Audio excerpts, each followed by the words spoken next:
자, 안녕하세요. 구분조학 시간입니다. 자, 지난 시간에 이어서 오늘은 2장에서 배우고 있는 평균 분자량 측정하는 방법에 대해서 말씀드리겠습니다.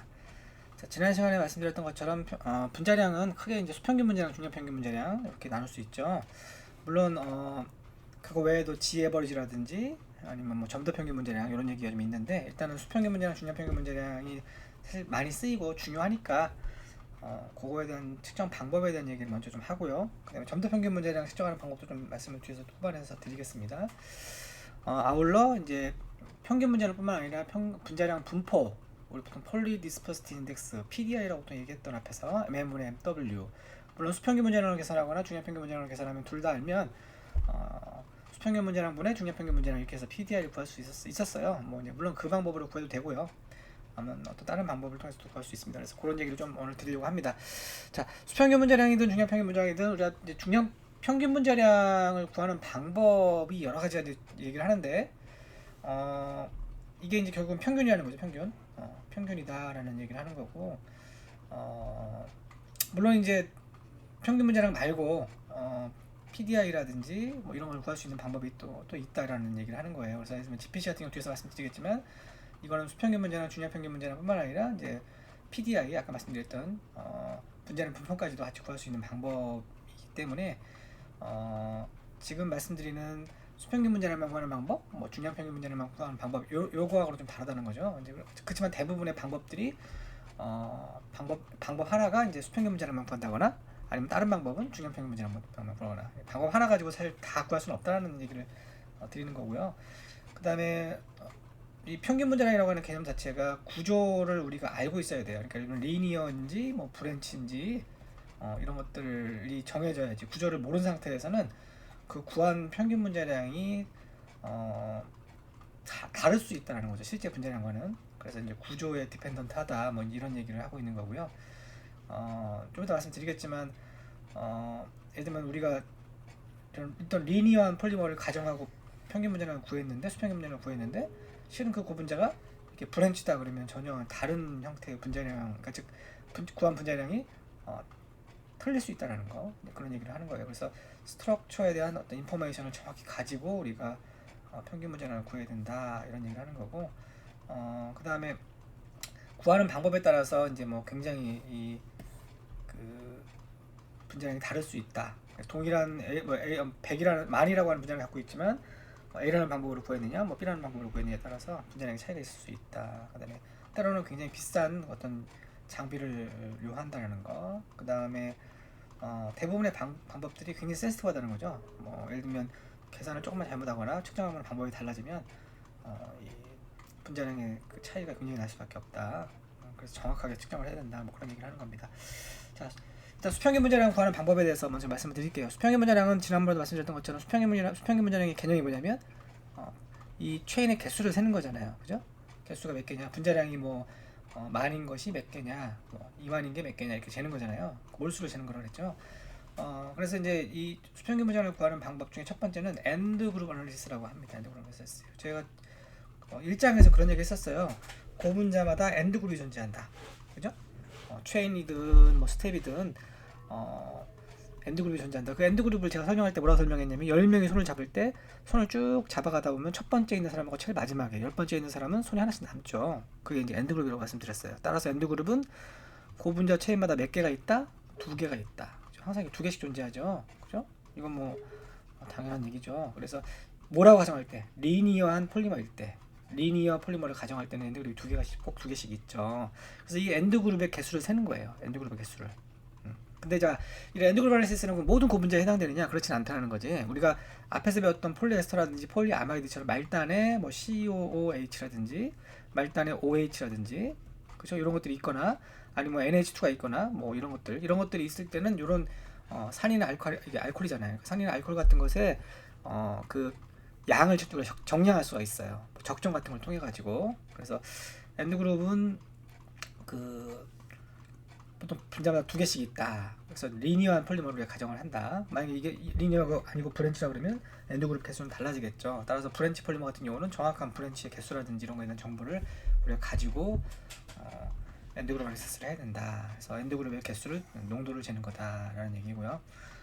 그 다음에 이제 엔드그룹이 많다는 얘기는 뭐냐면 분자량이 작다라는 거죠. 예를 들면 100명의 사람을 가지고 우리가 그룹을 만들 때 100명이 한 번에 손을 다 잡으면 엔드그룹 몇 개예요? 2개밖에 안 남죠.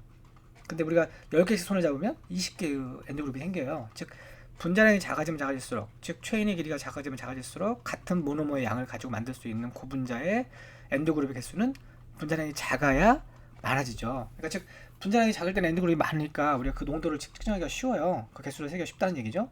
하지만 분자량이 굉장히 큰 것 같은 경우는 어때요? 엔드그룹의 개수를 세기가 되게 힘들죠. 아까 말씀드렸잖아요. 100명이 손을 다 잡으면 엔드그룹 2개밖에 없어요. 그런 식으로 분자량이 측정할 수 있는 범위가 존재한다는 거죠. 너무 분자량이 큰 거, 아주 하이 몰레큘러 웨이트 같은 경우는 엔드그룹으로 측정할 수 있다 없다, 측정할 수 없다라는 걸 말씀을 드리는 거예요. 일반적으로 분자량이 작은 그런 고분자의 이 엔드그룹 어널리시스가 많이 사용이 됩니다. 그리고 이제 방법이 아까 말한 것처럼 이제 말단에 있는 이런 COH나 OH 또는 아민 같은 것들을 우리 정량을 하는 거예요. 정량. 그걸 가장 정량을 쉽게 하는 방법이 타이트레이션이죠. 그죠? 산을 알카리로, 알카리는 산으로 이런 식으로 정량할 수 있잖아요. 그거 말고도 이제 스펙트로스코피 찍는다든지, 아니면 이제 원자 분석을 한다든지, 아니면 이제 말단에다가 우리가 어떤 라벨링을 하죠. 형광으로 라벨링을 한다든지, 아니면 방사선 원소 같은 걸로 이렇게 라벨링을 한 다음에 그 방사선 원소나 형광 원소의 개수를 센다든지 양을 잰다든지 하는 방법이다. 예를 들면 MN이라고 하는 것은, 그래서 이제 MN이라고 하는 것은 이 각각의 개수를 2로 나누고 그거를 전체 무게를 나눠주면 된다. 이런 얘기죠. 그래서 결국은 이제 이런 식으로 나타낼 수 있다는 거죠. 엔드그룹의 장점은 쉽죠. 되게 빠르고 쉽게 할 수 있다. 이런 게 장점이죠. 그리고 적정 같은 경우는 큰 분석 기계가 필요한 것도 아닌 거죠. 우리 보통 그 뷰렛이라고 하는 건가? 그 적정할 때 쓰는 그것만 있으면 사실 할 수는 있어요. 굉장히 자유롭게 편하게 할 수 있어요. 단점이 뭐냐? 분자량 분포를 측정할 수 없다. 이건 당연한 것이고요. 그 다음에 구조에 대한 정보를 정확히 모르면 분자량이 다를 수 있다. 아까 말처럼 엔드그룹의 개수를 가정하는 거니까, 엔드그룹이 브랜치 같은 경우는 2개 이상이 돼버리니까 이런 경우는 브랜치가 되면 안 된다는 거죠. 그래서 그런 정보에 대한, 구조에 대한 정보를 정확히 알고 측정을 해야 된다는 거. 그 다음에 상대적으로 낮은 분자량 측정할 수 있다. 어퍼가 한 5만 정도 이상 측정할 수 없다라는 얘기고, 일반적으로 한 5천에서 2만 정도 사이까지 측정할 수 있다. 그런 얘기를 하는 겁니다. 자, 두 번째 수평균 분자량을 측정하는 방법은 이제 멤브레인 오스메트리. 이거 삼투압이라고, 삼투압. 삼투압이라고 보통 우리 얘기하죠. 삼투압이라는 게 개념이 뭐죠? 삼투압은 이렇게 용액, 그죠? 용액이 있고, 용액이란 여기서 이제 고분자를 녹인 용액이겠죠. 고분자 용액에다 이쪽은 용매죠. 이 고분자를 녹인 동일한 용매를 넣어주면 어느 쪽 용매가 움직이냐면 이렇게 움직이죠.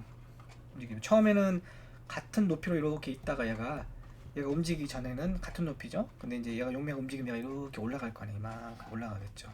그래서 올라간 높이만큼 이걸 델타 H라고 가정을 하는 겁니다. 그래서 여러분 책에 보시면 그 삼투압에서의 식이 나와요. 어디 나오냐면 여러분 페이지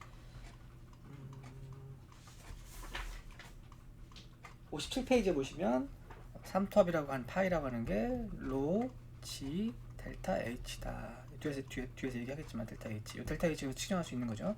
여기서. 그래서 이제 로라고 하는 것은 밀도고, G는 저거죠. 뭐야 G가? G는 중력의 가속도, 중력 가속도죠. 제가 헷갈렸어요. 자, 그래서 로지 H 이걸 알면은 이제 삼투압을 계산할 수 있다. 삼투압을 측정함으로써 델타 H를 계산할 수 있는 거죠. 자, 그 얘기를 뒤에서 할 건데요. 삼투압을 측정한다. 그런 얘기죠. 그래서 실제 장비를 이렇게 생겼어요. 가운데 멤브레인이 있고, 이제 고분자 용액을 넣고, 여기 용매를 집어넣고, 여기서 나타난 높이 차이를 동일한 방법으로 디텍을 하는 거죠. 이쪽에서 디텍터가. 자, 그래서 여기 보시면 로지 H, 델타 H 이렇게 있죠. 삼투압은 측정할 수 있는 거죠. 그죠? 델타 H를 측정함으로써 해서 중력의 속도와 로 값을 알고 있으니까 우리가 삼투압을 측정할 수 있다. 이거 아는 값이죠. 농도 알죠? 그 고분자 용액의 농도 알고, 농도 알죠. 온도 알고, R 값 알죠. R은 이제 기체 상수니까. 그럼 뭐만 모르는 거야? 얘만 모르는 거죠. 물론 A2라고 하는 것이 있는데, A2는 여기 보면 세컨드 미디얼 코에피션트라고 그러는데, 이거는 용매와 고분자 사이의 어떤 인터랙션에 의해서 나타나는 건데, 이것도 고분자마다 주어져 있어요. 그러니까 고분자 종류가 뭔지를 알고 있으면 다 측정할 수 있는 값이고, 결국은 이제 언노운이 뭐야? 이거 MN이죠. 즉 MN을 계산하기 위해서 삼투압을 측정하면 나머지는 다 상수니까 우리가 MN을 계산할 수 있다라는 식입니다. 그래서 요 식, 이걸 우리가 반토프 이퀘이션이라고 그러는데 굉장히 중요한 식이에요.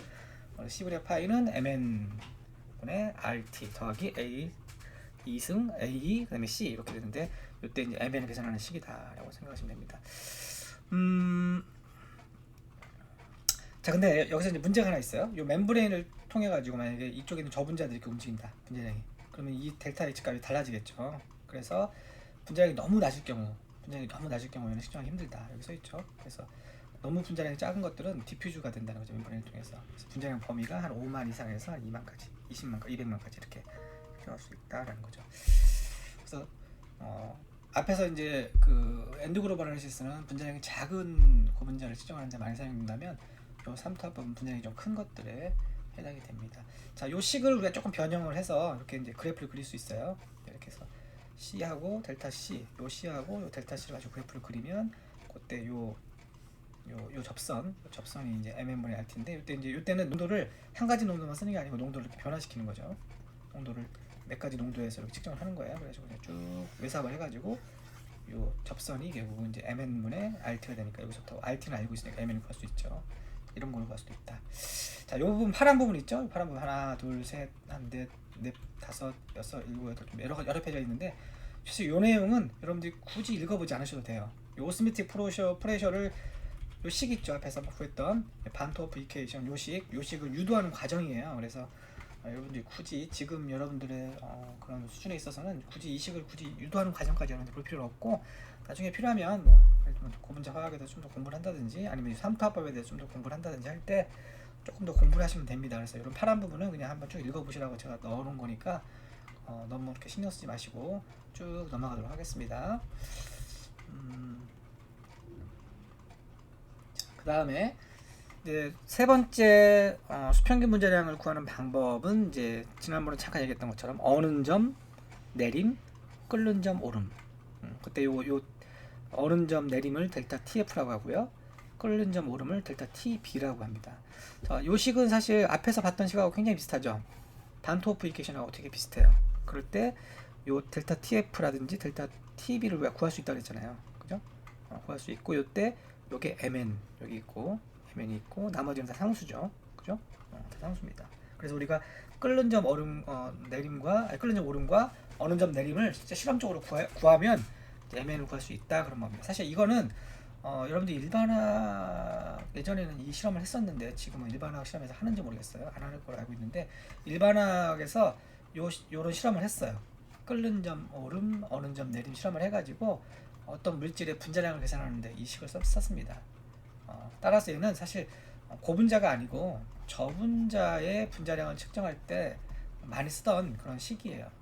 따라서 얘도 마찬가지로 앞에서 배웠던 그 수평균 분자량 구하는 방법 중에 엔드 그룹 어널리시스처럼 분자량이 그렇게 높은 분자량을 측정하기가 힘들어요. 대부분 저분자에 가까운 분자량이 낮은 고분자를 측정할 때 쓰는 방법이다라고 생각하시면 됩니다. 자, 수평균 분자량을 구하는 방법 엔드 그룹 어널리시스 얘기했고요. 삼투압법 얘기했고 그 다음에 이제 어는 점 내림, 끓는 점 오름 이런 얘기를 했었고요. 그 다음에 요 2.34 쪽 한번 읽어보시면 좋을 것 같은데 사실 이 방법은 사실 지금은 거의 사용하지 않는 방법이에요. 책에는 나와 있지만 그냥 원리만 좀 설명하고 말씀을 넘어갈게요. 요거는 이제 베이퍼 프레셔 오스메트리. 요것도 이제 여기 오스메트리면 뭔가 막이 들어가죠. 삼투압처럼 그런 막이라고 생각하면 되는데 좀 달라요. 앞에하고는. 얘는 뭐냐면 여기 보면 여기 멤브레인 일종의 여기 이제 스펀지처럼 이렇게 어떤 용액 같은 것들을 흡수할 수 있는 뭐 그런 멤브레인이라고 생각하시면 되고 여기에다가 뭐를 넣냐면 한쪽은 고분자 용액, 한쪽은 그냥 용매를 이렇게 적셔 놓습니다. 적신 다음에 여기서 용매들이 이렇게 날아가겠죠. 동일한 용매들이 날아가면 결국 이제 여기서 이 용매가 날아가고 용매가 날아가면서 여기서 이제 뭐 어떤 차이가 나타나냐면 여기 보면 델타 T 우리가 이제 보통 기화열이라나 기화열 용매가 날아가면 거기서 온도의 감소가 나타나죠. 그게 델타 T잖아요. 델타 T 그죠? T 델타 T가 여기서 이쪽에서 이쪽 고분자 용액이 묻어있는 곳에서의 델타 T와 용매만 묻어있는 곳의 델타 T의 차이가 나겠죠. 무슨 말인지 알겠죠? 그러니까 이쪽은 용매가 날아갈 때 얘보다는 아무래도 뭐 덜 날아간다거나 아니면 더 빨리 날아간다. 대부분 덜 날아가겠죠. 그러다 보면 요것과 요거의 어떤 온도 차이가 나타나기 시작해요. 그 온도 차이. 그거를 우리가 측정을 한다는 거죠. 그죠? 무슨 말인지 알겠죠? 자, 그러면 이제 복잡한 식이 쭉 나오는데 결국은 결론적으로 뭐가 어떤 식으로 이제 우리가 고분 분자량을 계산할 수 있는 이 식이야, 이 식. 그래서 t라고 하는 게 아까 말한 요거예요. 요 두 개의 고분자 용액이 적셔져 있는 곳과 용매가 적셔져 있는 곳에서의 기화율에 의한 어떤 델타 t 값, 그죠? 그거 측정할 수 있죠. 그거를 델타 t를 계산하고 나머지는 뭐예요? 다 상수잖아요. 여기 보면 rt, m, 뭐 람다 요것만 모르는 거야. 이제 m은 뭐, 여기 보면 뭐 다 나와 있어요. m은 뭐냐면 몰랄리티고요. 그 다음에 델타 값은 델타 값이 뭡니까? 델타가 어딨나요? 델타 값이 안 나오네. 델타 값은 아마 웨이브렉스인가 그럴 거예요 이게. 그래서 한번 찾아보시면 될 것 같은데. 나오네. 어디 있을 거예요? 그래서 요런 식으로 다 나머지 것들은 다 상수고 mn 값을 구할 수 있다. 뭐를 측정함으로써 델타 t를 계산함으로써. 여기 있네요. 히터 베이퍼레이션 오브 그램 오브 선패드. 이건 또 대부분 상수입니다. 저도 있는 겁니다. 웨이브렌스가 아니고 히터 베이퍼레이션이라고 보통 얘기하는 건데, 뭐 잡열이라고 하나? 우리는 물론 잡열, 기화 잡열 뭐 이렇게 얘기하나요? 그래서 다 계산할 수 있는 구할 수 있는 방법, 구할 수 있는 그런 상수이고요. 결국은 mn 값을 계산하기 위해서 델타 t를 계산하면 측정하면 된다. 그런 겁니다. 참고만 해주시고요. 그 다음에 사실 2.3.5절은 수평균 분자량을 계산하는 방법으로 이 책에는 소개를 하고 있어요. 뭐 수평균 분자량이라고 볼 수도 있는데, 일반적으로 어떤 분자의 분자량을 측정할 때 쓰는 방법인데, 얘도 거의 저분자의 분자량을 측정할 때, 분자량이라보다는 무게죠, 무게. 어떤 무게를 측정할 때, 무게가 결국 분자량이니까.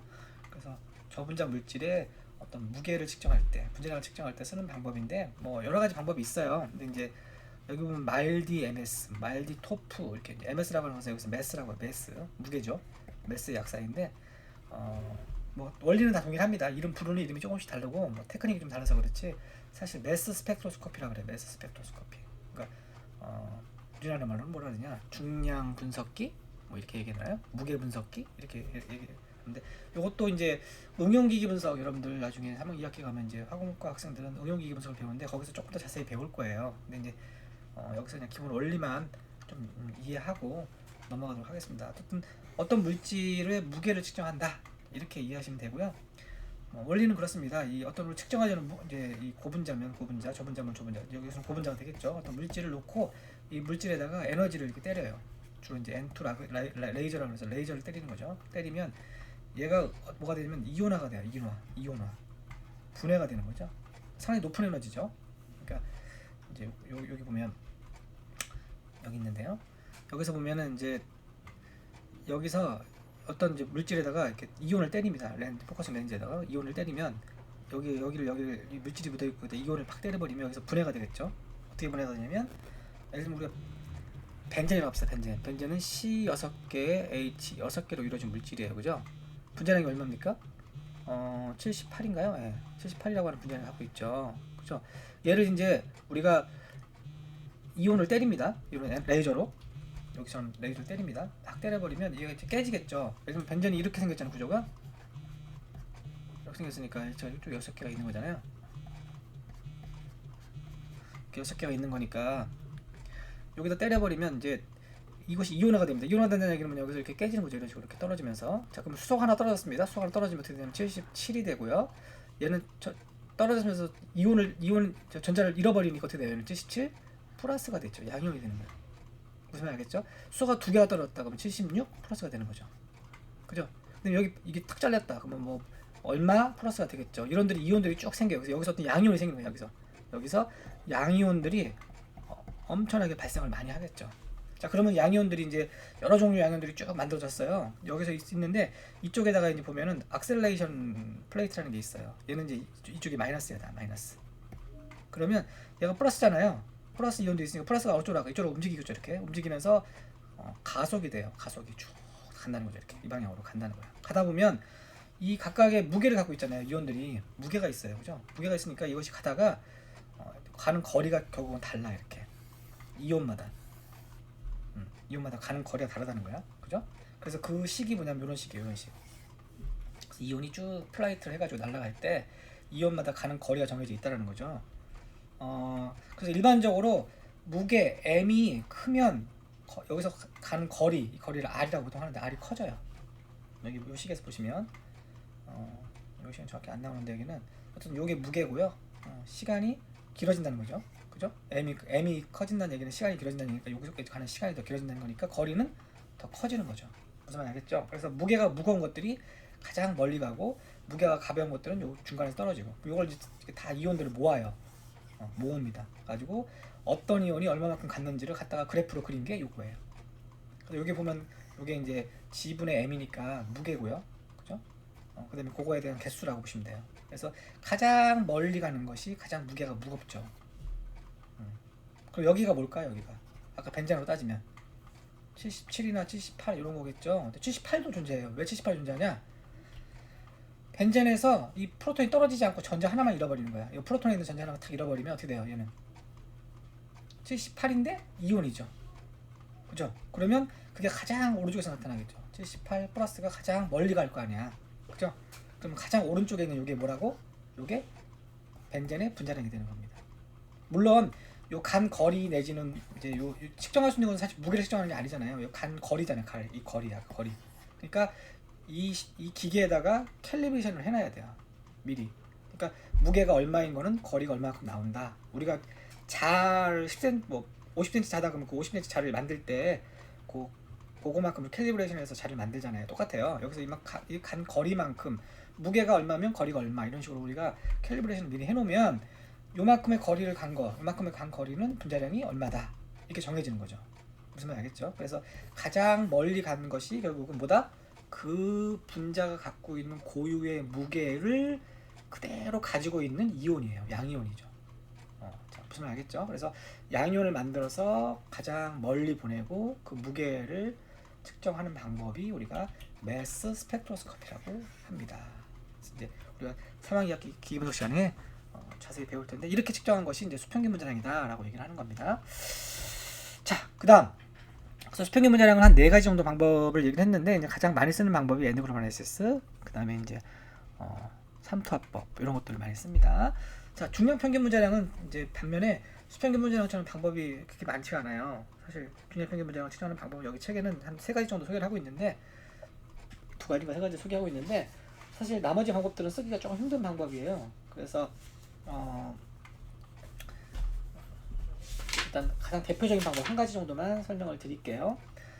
중량 평균 분자량 측정하는 방법은 라이 스캐터링이다 라고 했어요. 그러니까 빛으로 라이 스캐터링이니까 뭐야, 빛 산란법 이렇게 우리가 할 수 있나? 빛을 가지고 산란을 시킨다 이렇게 얘기를 할 수 있는데 원리는 간단해요.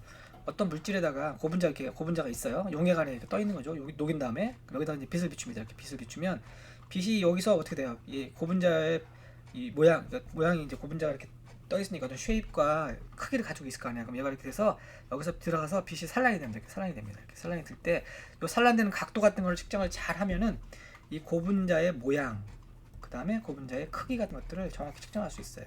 그러니까 정확히 크기라는 게 볼륨이죠. 볼륨을 측정하면 이걸 갖다가 뭐로 환산하냐면 무게로 측정하는 거예요. 분자량으로. 그때 측정한 분자량은 뭐다? 중량 평균 분자량이라고 해요. 중량 평균 분자량. 그래서 빛이 들어가서 어떤 샘플, 고분자죠. 고분자를 때리면 여기서 이제 산란이 되겠죠. 산란되는 각도가 세타예요, 세타. 그렇죠? 그래서 들어간 빛과 나온 빛 있을 텐데, 들어간 빛과 나온 빛, 요거의 차이를 우리가 잘 측정할 수 있으면 그걸로부터 고분자의 분자량을 측정할 수 있다라는 겁니다. 굉장히 복잡한데요. 식이 되게 복잡해요. 되게 복잡하고 그런데 원리는 간단해요. 그래서 보시면 식이 이런 식이 나와 있어요. 이런 식이 되게 복잡한 식이 나와 있고 요런 앞에 여러분도 책에 보시면 조금 다른 식이 나와 있는데 여러분 책에 보시면 어떤 식이 나와 있냐면 일단 요런 게 여기 있어요. 앞에 돌아가서 볼게요. 혼탁도라는 게 나와 있는데 여기는 안 나와 있어. 혼탁도라고 하는 것은 HCMW다. 이렇게 이제 요것이 책에 나와 있는데 이게 뭐냐면 혼탁도라고 하는 것은 뭐냐면 금방 했던 산란 정도예요. 그죠? 산란 정도로부터 측정할 수 있는 어떤 상수라고 보시면 돼요. 그 다음에 여기서 HC는 상수예요. 상수. 얘도 상수, C는 농도죠. 그러니까 그러면 산란 정도, 우리가 혼탁도를 측정할 수 있으면 라이 스캐터링으로 산란된 정도를 측정할 수 있으면 뭐를 계산할 수 있다? 중량 평균 분자를 계산할 수 있다. 뭐 그런 식이고 이제 H가 책에 보시면 뭐 3분의 32 뭐 파이 뭐 2승인가요? 3승인가요? 쭉 나와 있죠. 뭐 3승 뭐 람다 쪽쪽쪽 책에 요 식이 나와 있으니까 h 이렇게 상수란 얘기 상수. 요걸부터 계산할 수 있는 식이고 그 다음 페이지 나와 있는 식을 보시면 혼탁도분의 HC는 요게 MW예요. 그 다음에 P 세타 분의 1 더하기 2 A2C 나와 있죠. 이거 뭐 어디서 많이 보던 식이죠. 앞에서 봤던 식. 요게 A2C 앞에서 나왔던 거, 농도 나왔던 거. 요 혼탁도 계산할 수 있는 거고, 요것도 H 여기서 구할 수 있는 거고, 이거 농도고, 요것도 구할 수 있는 거예요.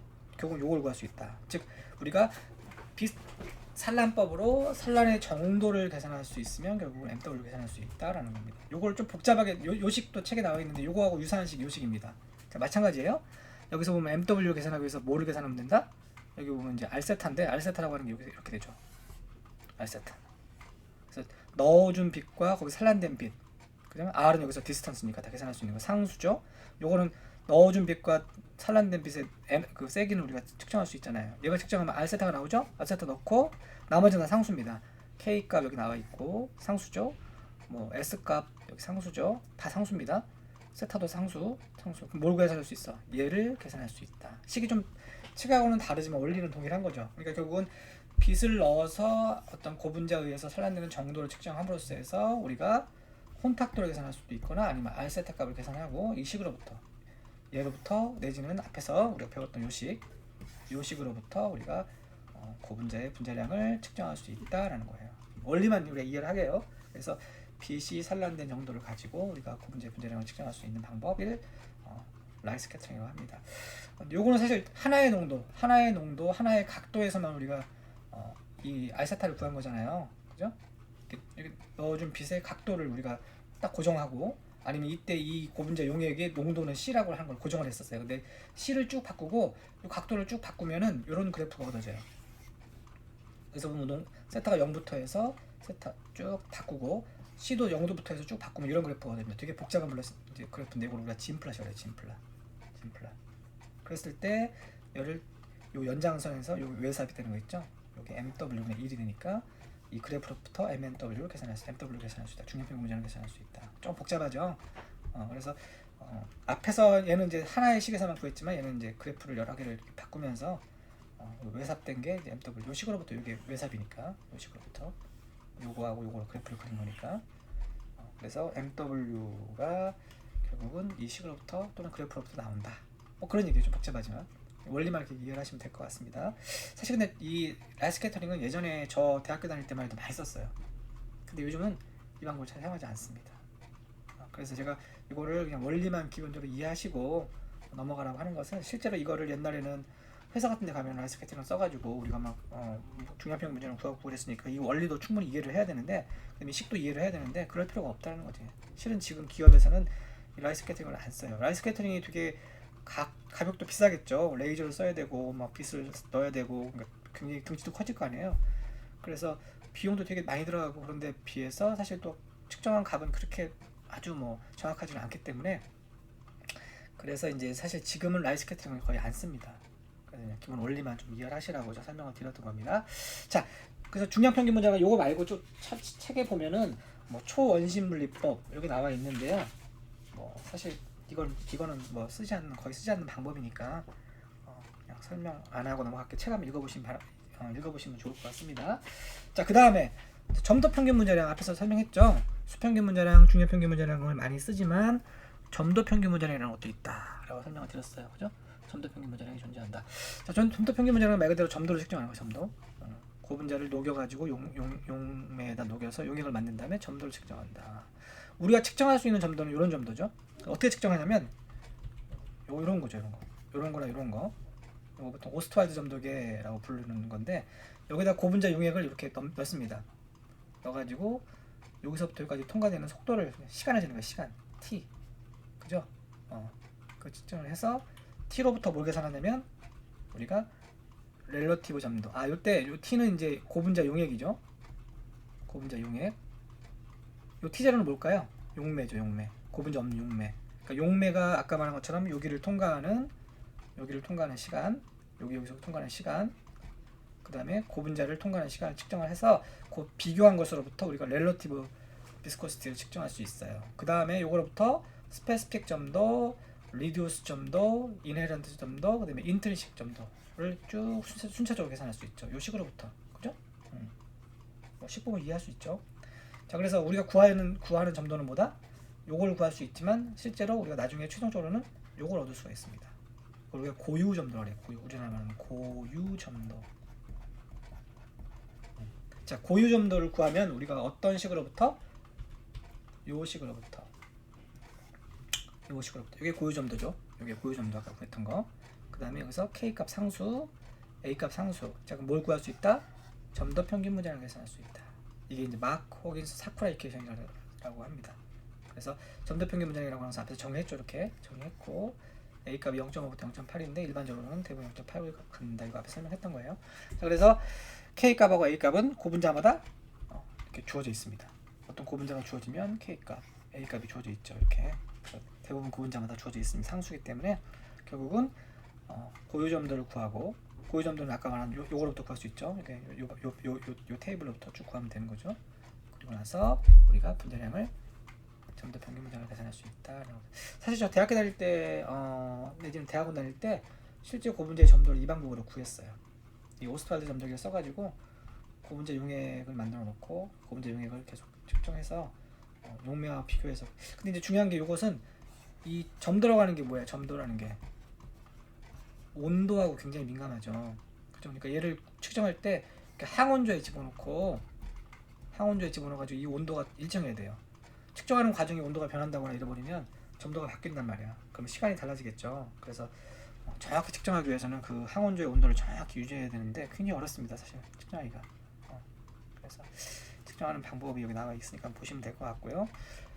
요것과 유사한 요거에 대한 이제 그 식이 사실 우리가 앞서서 쭉 넘어갈게. 앞으로 잠깐만. 지난 시간에 제가 설명했던 것 중에 설명 안 하고 넘어간 것이 있었죠. 뭐였냐면 요 부분 뭐 인트리식 비스코시티, 뭐 플로리 폭시케이션 쭉 설명했었어. 그러다가 요거 나왔죠. 요 식을 유도하는 과정을 이제 설명한 건데 뭐 요거는 사실 유도하는 과정은 별로 의미 없고요. 요거는 앞에서 아까 말했던 거죠. 우리가 렐러티브 점도를 구하고 그로부터 고유 점도를 구할 수 있다라는 얘기 했던 거고, 그다음에 이제 요거는 요 식을 유도하는 과정을 설명한 거니까 넘어가면 되고요. 요 식이 이제 굉장히 중요하다. 그죠? 그래서 아까 뒤에서 설명할 거라서 이 부분은 제가 스킵하고 넘어갔습니다. 넘어갈게요. 쭉 스킵하겠습니다. 뒤로. 자, 점도 평균 문제량은 이렇게 속해 이 식으로부터 구한다 라고 제가 설명드렸어요. 자, 이제 남은 게 뭘까요? 자, 우리가 수평균 문제량 구하는 방법 아까 3가지에서 4가지 정도 얘기했고요. 그다음에 중량 평균 문제량 구하는 거 하나에서 2개 정도 얘기했죠. 그다음에 점도 평균 구하는 방법 지금 설명했고요. 하나. 그죠? 물론 여기서 이제 수평균 문제량 구하는 방법은 엔드그룹 애널리시스나 이제 삼탑법을 많이 쓴다. 그다음에 중량 평균 문제량 구하는 건 라이트 스캐터링을 많이 쓴다. 뭐 이렇게 설명했었고요. 자, 그런데 이거를 일일이 다 따로따로 구해야 되는 거잖아. 그죠? 특히 이제 MN과 MW를 구할 때 MN은 요 방법을 쓰면 MF밖에 못 구하고 MW를 못 구한단 말이야. 그죠? 얘는 MW는 구하지만 MN을 못 구한단 말이죠. 자, 그럼 우리가 이런 생각을 할 거예요. 한 번에 MN, MW를 다 구할 수 없을까? 이런 생각을 하겠죠. 그럼 MN, MW를 우리가 구하면 뭘 구할 수 있어요? 그래서 MN분의 MW 하면 이거 뭐가 돼요? 이게 PDI. 그러니까 즉 MN 구하고 MW 구할 수 있으면 PDI까지, 즉 일석삼조가 되는 거죠. 즉 수평균 문제량, 중량 평균 문제량, 그 다음에 분자량 분포까지 한 번에 구할 수 있다. 그죠? 굉장히 이런 방법이 있으면 좋겠다라는 생각을 할 거야. 자, 그런 방법이 있습니다. 그 방법이 뭐냐면 겔 퍼미에이션 크로마토그래피라고 하는 GPC라고 하는 방법이에요. 자, 앞에서 우리가 수평균 문제량 구하는 방법 여러 가지 설명했고, 중량 평균 문제량도 구하는 방법 설명했고, 뭐 이렇게 얘기했지만 수평균 문제량과 중량 평균 문제량은 실제로는 그런 방법, 앞에서 말했던 방법으로 구하지를 않습니다. 특히 회사에서는. 왜? 복잡하니까. 그래서 뭘 쓴다? GPC를 쓴다. 따라서 GPC만 여러분들이 잘 배워도 이 원리만 이해를 해도 회사 같은 데 가면 GPC가 거의 사용이 되고 있어요. 자, GPC는 일단 우리가 크로마토그래피라고 하는 거 알고 있죠? 크로마토그래피는 물질을 분류하는 거죠. 분리. 그죠? 혼합 물질로부터 순수한 물질을 얻는 데 쓰는 게 크로마토그래피예요. 그 중에 이제 그 분류하는 방법 중에 여러 가지 방법이 있는데 그 중에 사이즈를 이용해서 하는 게 사이즈 익스클루전 크로마토그래피라고 합니다. 그래서 GPC는 이 SEC라고 하는 기본 원리를 갖고 있다라고 생각하시면 되고요. 기본 뭐 크로마토그래피는 이렇게 생겼어요. 중간에 크로마토그래피가 있고 여기 크로마토그래피가 그죠? 그리고 위에서 우리가 측정 분리하려는 물질을 이렇게 내립니다. 쭉 내리면서 이 크로마토그래피를 통과하면서 물질이 시간에 따라서 분리가 되는 거죠. 그죠? 이게 크로마토그래피의 원리니까. 자, 그래서 요 안에 뭐가 채워져 있냐면 이렇게 마이크로 포어를 갖고 있는 겔 파티클이 쭉 채워져 있어요. 그죠? 그리고 요 사이를 고분자가 통과를 쭉 합니다. 그래서 통과하면서 순차적으로 이렇게 나오죠. 이렇게 먼저 나온 놈, 늦게 나온 놈. 자, 그러면 뭐가 이거 차이를 이렇게 분리해내느냐? 먼저 나온 것과 나중에 나온 거를 어떤 차이로 나타내느냐? 이게 분자량이에요, 분자량. 결국은 분자의 크기란 얘기죠. 자, 그럼 크기가 큰 게 먼저 나올까요? 작은 게 먼저 나올까요? 크기가 큰 게 먼저 나와요. 왜 그럴까요? 요 포 안으로 큰 것들은 못 들어가죠, 고분자들은. 근데 분자량이 작은 것들은, 크기가 작은 것들은 이 포 안으로 들어갑니다. 그러니까 따라서 쭉 내려오다가 큰 것들은 그냥 쭉 내려와 버리겠죠. 이 사이에 못 들어가니까. 근데 작은 것들은 이 사이로 들어갔다 나왔다 들어갔다 나왔다 들어갔다 나왔다 하니까 어떻게 될까요? 속도가 그만큼 떨어질 거 아니야. 그래서 이렇게 먼저 나온 게 분자량이 뭐다? 큰 거고요. 나중에 나온 게 분자량이 작은 거라고 생각하시면 돼요. 어쨌든 분리가 되죠, 이렇게. 여기 그 원리를 설명하고 있으니까 한번 보시면 되고요. 자, 그래서 리텐션 타임 보통 이제 내지는 리텐션 볼륨이라 그래요, 이걸. 그래서 요걸 먼저 측정을 하는데 그럼 이런 그래프 얻어지는 거죠. 요게 이제 요 방향으로 뭐가 되냐면 분자량이에요, 분자량. 분자량이 어떻게 된다? 작아지는 쪽이란 말이에요, 이쪽이. 작아지는 쪽이죠. 이쪽이 분자량이 크고 이쪽이 분자량이 크고 이쪽으로 가면 분자량이 작아지는 쪽으로 가는 겁니다. 이해했죠? 그래서 요걸 이제 보통 일루션 볼륨, 뭐 리텐션 타임, 뭐 리텐션 볼륨 이렇게 얘기하는데 어쨌든 이 가로축은 뭐냐면 나온 시간, 그 나온 시간과 비례하는 분자량이라고 생각하시면 돼요. 따라서 이 부분은 뭐 할까? 이 부분을 마찬가지로 캘리브레이션을 해놔야 돼요. 뭐로? 이미 우리가 알고 있는 분자량. 그러니까 시간 t잖아요. 여기서 나온 시간, 그죠? 리텐션 타임이라고 말씀드렸잖아요. 시간. 그러니까 어떤 분자량은 어떤 시간에 해당되는지를 우리가 캘리브레이션을 해야죠. 그러니까 분자량이 만이다 그러면 시간이 뭐 5초, 분자량이 2만이다 그러면 3초, 분자량이 5천이다 그러면 뭐 10초, 이런 식으로 이미 분자량을 알고 있는 샘플을 갖다가 스탠더드 샘플을 갖다가 우리가 시간을 측정해서 캘리브레이션을 해서 알고 있어야 돼 우리가. 그러면 실제 우리가 측정하려는 분자량 고분자가 나온 시간을 측정하는 거니까 이게 시간이잖아요. 그럼 시간 측정하니까 이때 분자량을 알 수 있는 거죠. 자, 어쨌든 이런 식으로 분리가 되어 나옵니다.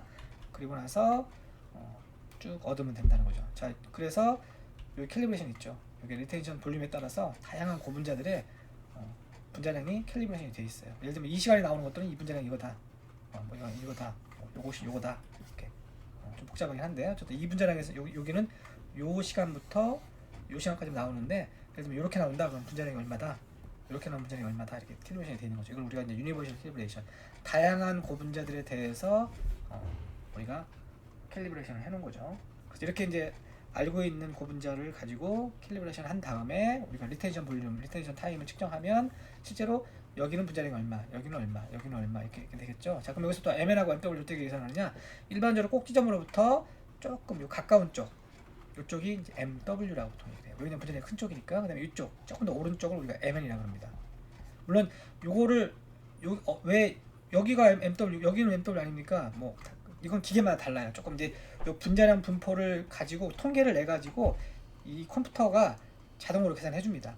그래서 요런 그래프의 모양을 가지면 MW는 여기다, 뭐 요런 모양을 가지면 MW는 여기다, 이렇게 계산해 준다는 거죠. 그래서 MW는 이 꼭지점에 가까운 쪽이고 대부분 오른쪽에 존재합니다. 그리고 MN은 그보다 더 오른쪽. 그러니까 얘가 분자량 이쪽이 작다 그랬으니까. 그래서 MW가 MN보다 크죠. 그래서 폴리디스퍼스드 인덱스. 그러면 이걸 알면 어떻게 돼요? PDI를 계산할 수 있죠. MN분의 MW 하면 되니까, 그죠?